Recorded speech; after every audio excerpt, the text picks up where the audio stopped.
Você sabia que nem todos os legumes são bons para diabéticos? Existem alguns que você deve ter uma atenção redobrada, uma maior atenção.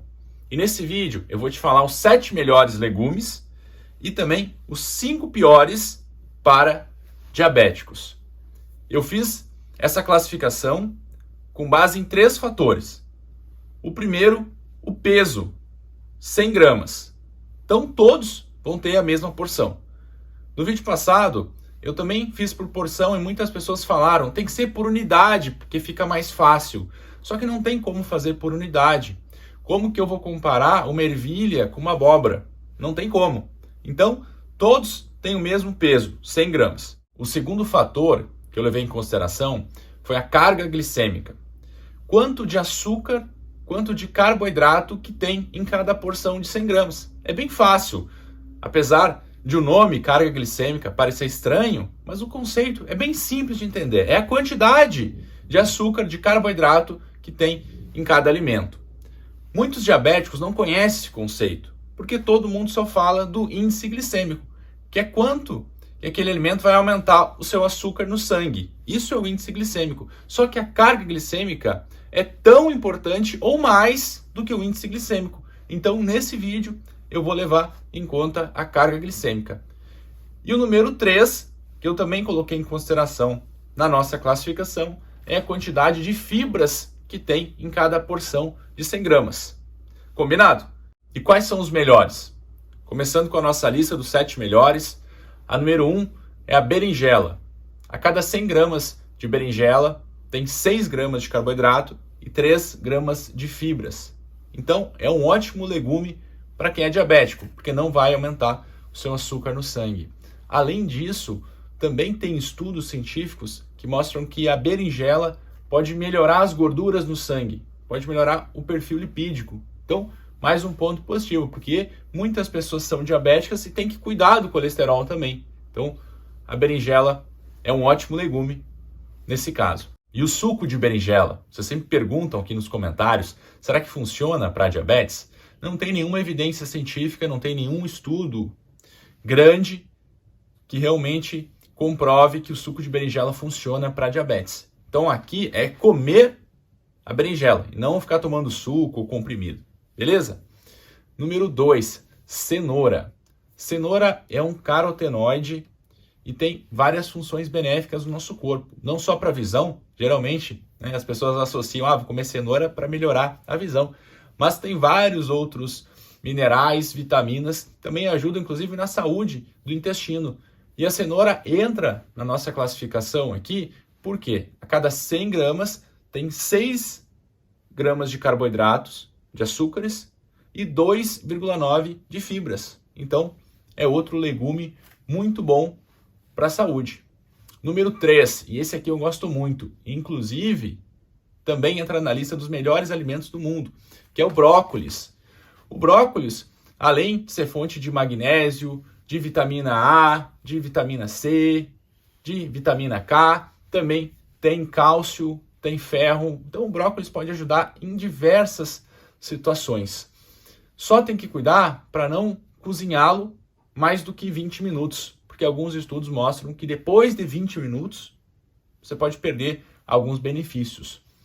Muitas pessoas falam assim, mas o brócolis não prejudica a tireoide? Não, isso é um mito. Brócolis não prejudica a tireoide, não faz mal para a tireoide. Se você tem algum problema como o hipotireoidismo, pode comer tranquilamente. E se você não tem, o brócolis não vai causar ou induzir nenhuma doença na sua tireoide. Isso é um mito que surgiu por causa de um estudo feito em ratos, que os ratos só comiam crucíferas, brócolis e couve-flor. E esses ratos desenvolveram bócio quando a tireoide aumenta de tamanho e também tiveram problemas hormonais, distúrbios hormonais na tireoide. Mas isso não acontece em humanos. Não tem nenhum estudo científico que mostra que brócolis faz mal para a tireoide. Então pode ficar tranquilo. Se você gosta de brócolis, saiba que vai fazer bem e não vai causar problemas na tireoide. A cada 100 gramas de brócolis, você vai ter 7 gramas de carboidratos e 2,7 de fibras. É importante explicar aqui que isso que eu estou falando, cada 100 gramas tem 6, tem 7, tem 8, é uma média que eu fiz com base nos estudos. Então, por exemplo, um falava que o brócolis tinha 5,5, o outro falava que tinha 6,5 gramas a cada 100. Eu estou passando 6 aqui para justamente nós chegarmos numa média e todo mundo conseguir entender o vídeo, para não ficar falando 200 valores aqui. Ia ficar muito confuso, você não acha? Número 4, couve-flor.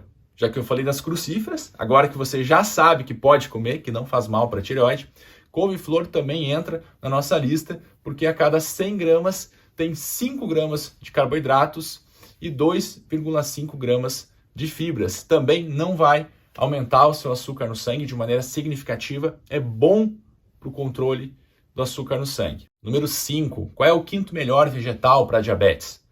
Só antes eu vou te perguntar se você está gostando desse vídeo. Se sim, eu vou te pedir para dar like, porque dessa maneira o sistema entende que o vídeo é relevante e acaba espalhando essa informação para mais pessoas. Então vamos fazer uma meta aqui, já que vocês me cobram, vocês querem que eu faça a meta, 7.000 likes é a nossa meta do vídeo. Número 5, pepino. Pepino, a cada 100 gramas, tem 2 gramas de carboidrato, só 2 gramas, e 1,1 de fibras. Então vocês viram que o pepino não vai aumentar de maneira significativa o seu açúcar no sangue, além de ter vários benefícios. Então, com certeza, entra na nossa lista. Número 6, chuchu. Chuchu, a cada 100 gramas, tem 4 gramas de carboidrato e 2 gramas de fibras. Além de várias vitaminas, como A, B, C, tem ferro, tem fósforo. Então, o chuchu é um ótimo vegetal para quem está controlando os níveis de açúcar no sangue.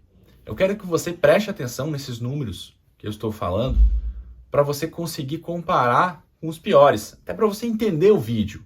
Então, você fica pensando, por que ele classificou um como melhor e outro como pior? Então, preste atenção. O chuchu, a cada 100, tem 4 gramas de carboidrato. Então, é ótimo para quem está cuidando dos níveis de açúcar no sangue. E o número 7 é o rabanete. O rabanete, a cada 100 gramas, tem 3 gramas de carboidratos e 1,5 gramas de fibras. Por que eu coloquei no número 7? Além de ter vitaminas do complexo B, vitamina C, o rabanete também tem antocianinas, que estão sendo estudadas e relacionadas com uma diminuição do risco cardiovascular. Então pode proteger o seu coração, que é muito importante também para quem é diabético, visto que muitas complicações são relacionadas ao risco cardiovascular. Então o rabanete é um ótimo legume para você adicionar na sua alimentação. E quais são os piores legumes para diabéticos? Aqueles que você vai ter uma maior atenção ou até mesmo vai evitar. Número 1, esse aqui é bem polêmico, por isso que eu coloquei no número 1 da nossa lista, que é a beterraba. Lembra que eu falei para você marcar os valores? Então, a beterraba, a cada 100 gramas, tem 12 gramas de carboidratos e 3 gramas de fibras. Então, bem maior do que os outros vegetais. Muitos mais até que o dobro de açúcar de alguns da lista.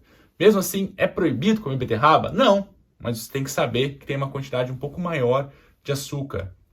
A beterraba tem vários benefícios também. É muito estudada pelo benefício na pressão arterial. Então, a beterraba tem os benefícios para a saúde, não estou falando mal da beterraba, mas se você for diabético, você deve saber que tem uma quantidade um pouco maior de açúcar, tem uma carga glicêmica maior do que o pepino, do que o rabanete, por exemplo. Número 2, e esse aqui sim, tem uma quantidade bem maior de açúcares do que os outros vegetais, que é o milho. A cada 100 gramas de milho, nós temos 25 gramas de carboidratos e 4 gramas de fibras. Então, para quem está controlando os níveis de açúcar no sangue, ou até mesmo os triglicerídeos, você deve ter uma atenção redobrada no milho, porque vai aumentar, sim, os níveis de açúcar no sangue. Tem uma carga glicêmica bem maior do que os outros. Você se surpreendeu com o milho? Você já sabia disso? Muitas pessoas não sabem, acham que o milho é igual aos outros vegetais. Mas esse aqui sim vai te surpreender. Número 3, ervilha. Tem uma história curiosa com a ervilha. Uma vez estava conversando com um paciente diabético e ele falou: tô comendo muita ervilha, porque não tem gosto de nada, então não deve ter nenhuma caloria. É bom ou não é? Então, não é bem assim, tá? Não é porque muitas pessoas acham que não tem gosto de nada, que não tem açúcares, não tem carboidratos. A cada 100 gramas de ervilha, nós temos 15 gramas de carboidratos e 5 gramas de fibras. Então, é um pouco menos do que o milho, mas mesmo assim, se nós compararmos com os melhores, você vai ver que tem uma quantidade bem maior. E o quarto pior vegetal para diabéticos, esse aqui é o mais falado, com certeza você já sabe, pelo menos eu espero que isso não te surpreenda, que é a batata. A cada 100 gramas de batata, nós temos 18 gramas de carboidratos e 2 gramas de fibras. Os holofotes todos ficam nas batatas, né? É o mais comentado, então eu nem vou me estender muito aqui nesse item. Você já sabe que tem que ter uma atenção redobrada com as batatas. E o número 5, que é o inhame. O inhame também surpreende muita gente, e a cada 100 gramas de inhame tem 28 gramas de carboidratos e 4 gramas de fibras. Muitas pessoas vão falar assim, mas é um tipo de carboidrato mais complexo. Sim, o inhame tem benefícios também para a saúde, já comprovados, mas para quem está cuidando da quantidade de carboidratos, você deve dar uma maneirada, tem que diminuir a quantidade, o consumo de inhame. Combinado? De 0 a 10, qual nota você dá para esse vídeo? Se for 10, eu faço mais vídeos como esse. Também escreve nos comentários de qual cidade que você está assistindo, qual parte do mundo que você pertence. Agora eu vou deixar uma sugestão para você assistir. É uma playlist inteira sobre diabetes. Nessa playlist aqui tem muita informação sobre exames, sobre outros alimentos que são benéficos, como controlar os níveis de açúcar no sangue. Você vai encontrar várias informações se clicar e assistir essa playlist aqui. Um abraço, até a próxima!